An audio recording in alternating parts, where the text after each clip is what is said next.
ahead.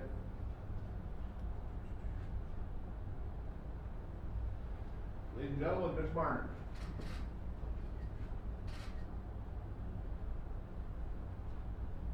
Then we'll get a few turn it around. Pictures and perfect.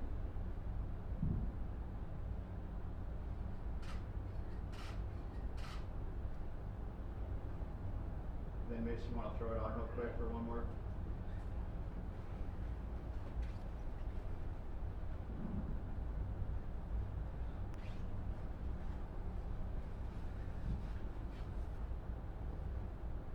Welcome to the Golden Knights. Okay, I'll let you do your media. Thank you. Mitch just like her both Yeah. sides. Sounds good. And then guys, we'll go straight to questions for Mitch. Let's start here with Thank you. Oh, thank you. You're good, Dan. Good. All right. Mitch, welcome to Vegas, first of all. Thank you. There were reports that you were probably taking visits with other teams. What ultimately led to Vegas being the team you wanted to choose? Well,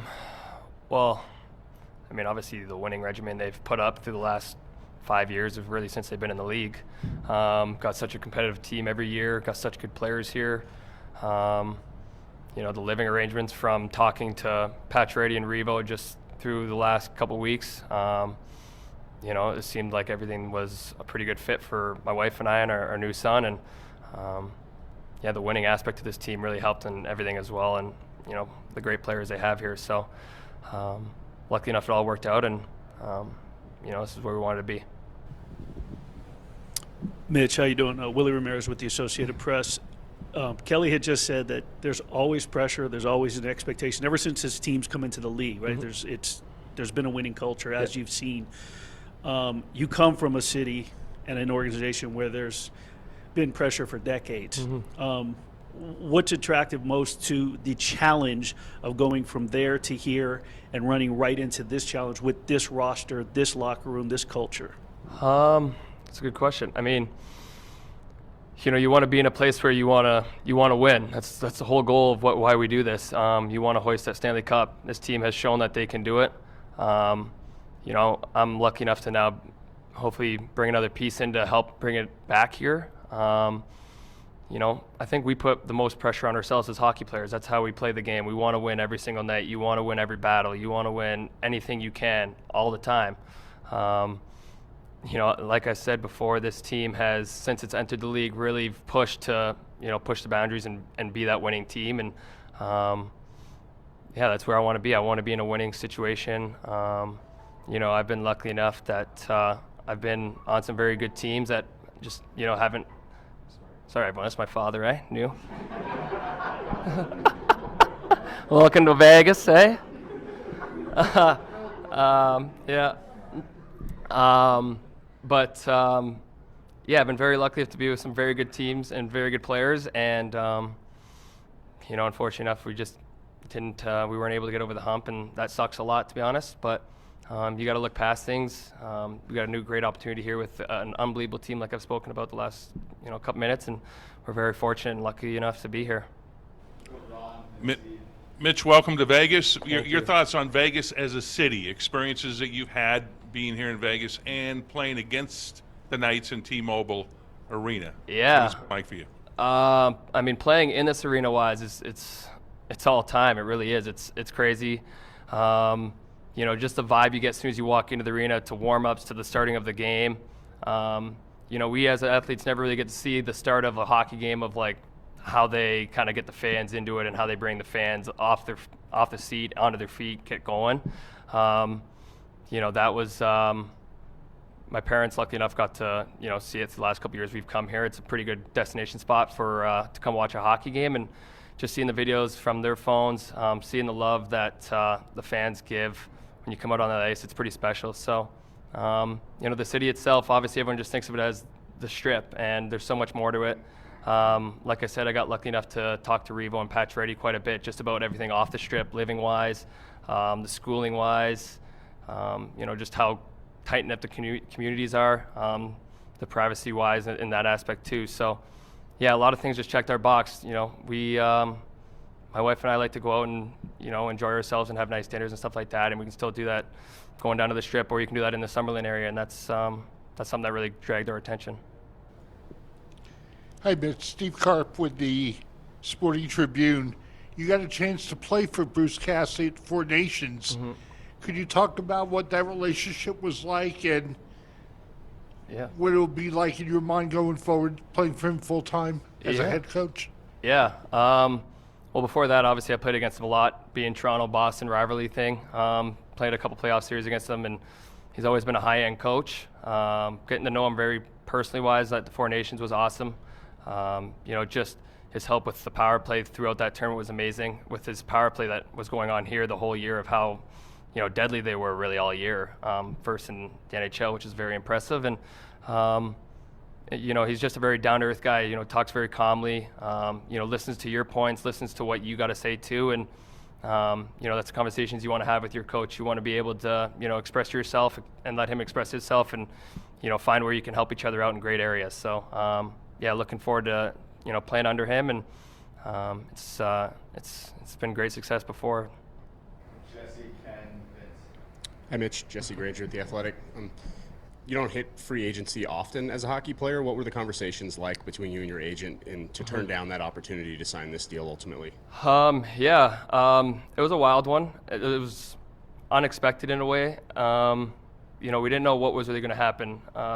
I expressed to my agent that we had a couple teams that we really liked and really wanted to look forward to meeting with and talking with. And I thought through just speculation, stuff might really start falling around draft night. I think that's when stuff kind of happens, especially with sign and trade stuff. So we were kind of just hanging out at home, not knowing really what was going to happen.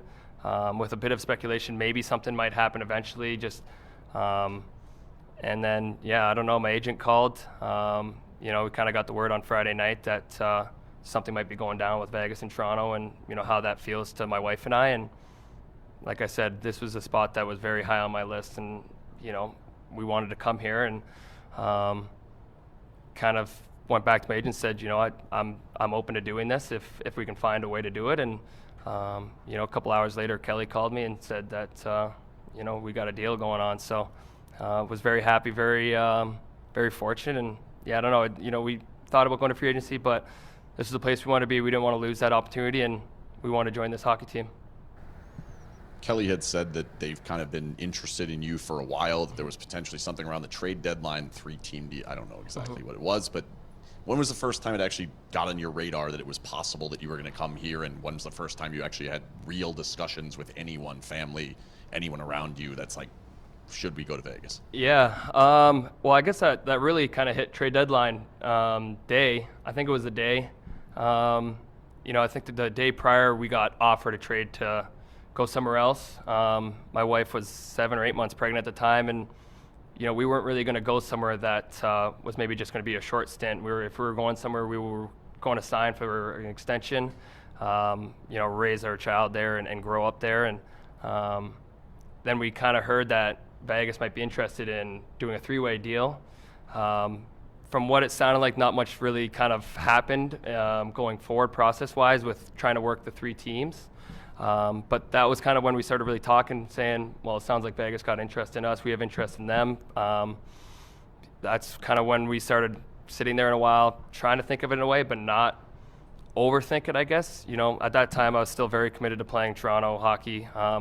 Wanted to focus on just being there and finishing a job there. So I'd say really when kind of the season ended, after the next 2 or 3 weeks, I sat down with my whole family, our agent, and went through kind of the discussions of what stuff could look like, how we can figure this out. And luckily enough, Vegas came with, the deal on Friday. And like I said, we talked about that. This was our first destination we would like to go to. And it worked out very well. Hey, Mitch. Vince Sapienza here with Fox 5. Just curious, I'm sure it's been a wild little bit for you. You talked about talking to Revo and Max about what about the current guys on the roster? How many have reached out, or the relationships you've had, whether it be Team Canada or just growing up through your years? I reached out, or Stoney reached out to me Saturday morning, I want to say it was, Friday night, Saturday morning. And then Jack texted me, I think it was Saturday morning, And then a couple other guys just kind of texted me throughout the last couple days. Got thrown in the group chat today, just kind of said hello to everyone and saw if anyone was really around town here. And it's been a lot of fun. I mean, we're just trying to find out living style now, living wise, where we're going to try to, find our home and stay for, the 8 years. And it's been great. They've been welcoming us with open arms. The wives have been extremely helpful to my wife. And we're extremely grateful for that. And it's a team that has a lot of star power. But getting to meet Theodore, Hill, and Stoney this year at the Four Nations was awesome as well. Just kind of, not just for myself, my wife's side of things, just talking to them about the living style and everything like that as well. And for my side of things, wasn't too much real talk about coming to Vegas at that time. It was more so just, trying to win a gold at the Four Nations with those guys and, just playing beside them, getting to know them very well. They were very committed, hardworking guys that, whatever they got put in front of that they needed to win, they just did what they had to do. And that was pretty eye-opening and special. Mitch, for a lot of the guys that have been here, well, the 3 guys have been here for the whole time, and then other guys that we've seen start families here, they've all commented on how it's different. The mindset changes. You go from being a superstar hockey player to a family man, and all of a sudden your priorities change. Yeah. You talked about the community, talking to Revo and Max, and how that became important. Can you just talk about the progression of being a young superstar in Toronto, growing into your career, and now how the priorities have changed to also including being a family man and a brand new father? Yeah, it's been eye-opening in a way. To be honest, it's been really special. Being there for my son's birth and, just seeing how strong and, amazing a woman's body and my wife was in that moment was it was tough to explain. I mean, if you have a child, I think it's tough to explain that kind of moment. But, quickly things change. I mean, we were going into the second round, I believe, right before we had Miles. And, hockey's such a priority in all of our minds. But as soon as I kind of got home from the rink immediately after games or anything like that, I was trying to figure out how I can help my wife with my son and try to, regardless staying up late some nights, trying to take care of him or trying to help my wife just get a couple hours of sleep between times of feeding. It really changes your mind quickly. And I was fortunate enough to have a lot of guys on Toronto that had children that gave me the rundown multiple weeks beforehand. But as a kid, I guess, in a way, or as a person, you just sometimes think, it's not, it'll be different or something. And then it happens. And, you're thankful for the lessons that other people taught you throughout the way. And but your mind definitely changes to being a family man than just a hockey player. Hey Mitch, it's Nick Walters with Channel 13. First of all, congrats. Many hockey fans' reaction when they first saw the news was Mitch Marner's going to get to play with Jack Eichel. I know you played on Team Canada, he was on Team USA, but what do you admire about his game and how do you think you guys could really pair on the ice? Yeah, I'm really looking forward to it. That's obviously an exceptional player, a guy that really moves well up and down the ice. Both ends of his ice, very responsible.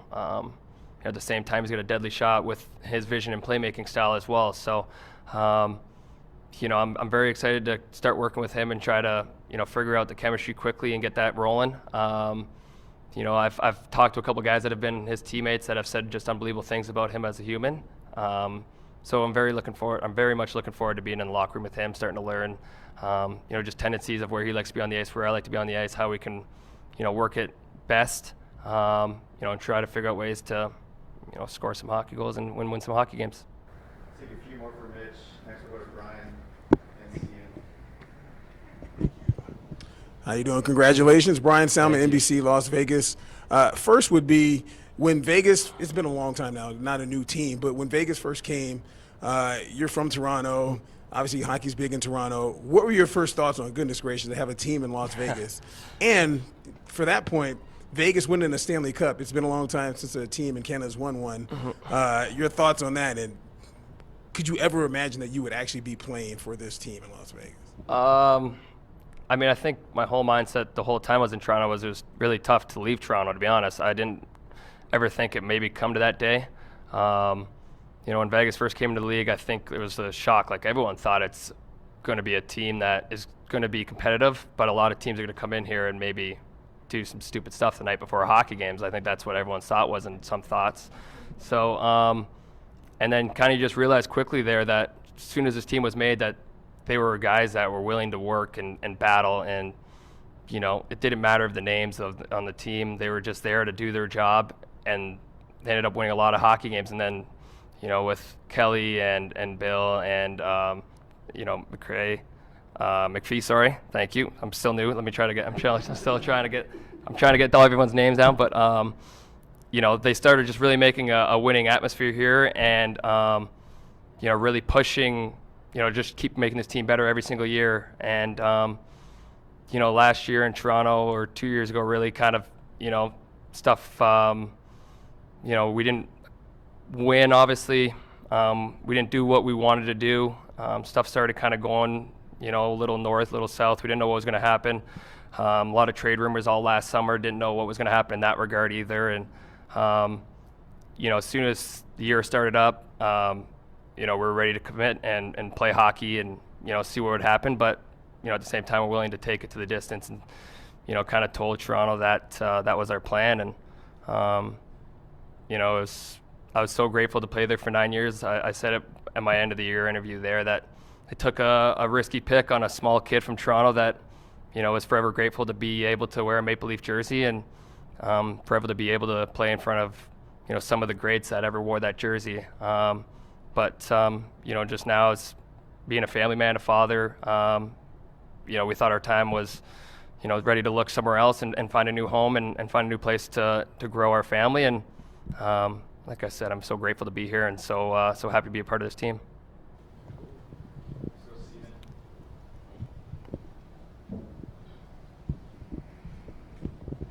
Hi, Mitch. Welcome to Vegas. I guess being able to go back to wearing 93, maybe the significance of that number and how excited you'd be able to put back on 93 after all those years in 16. Yeah, I'm very excited about it. The first actually kind of time I saw it on someone was on my son. So me and my wife in our hotel room put it on him, and it was just a really special moment. It's a jersey that I wore with the London Knights for the 3 years there and had great success with it and really enjoyed the number. And my dad was a big Dougie Gilmore fan growing up, and then I, luckily enough, got to watch some great highlight clips of him. And he was a little guy at the time and was just a little buzzsaw out there that really kind of annoyed people out there. And from that moment on, I wanted to wear 93, and obviously that number's retired in Toronto for great reasons. And as soon as I came back to a new team, I was talking to Kelly on Friday night, Friday night I think it was, and he kind of gave me the call of what number I want to wear, and I said 93, and I think he had a pretty good understanding of me going back there before I even said it. So I'm very happy to be back going to it, and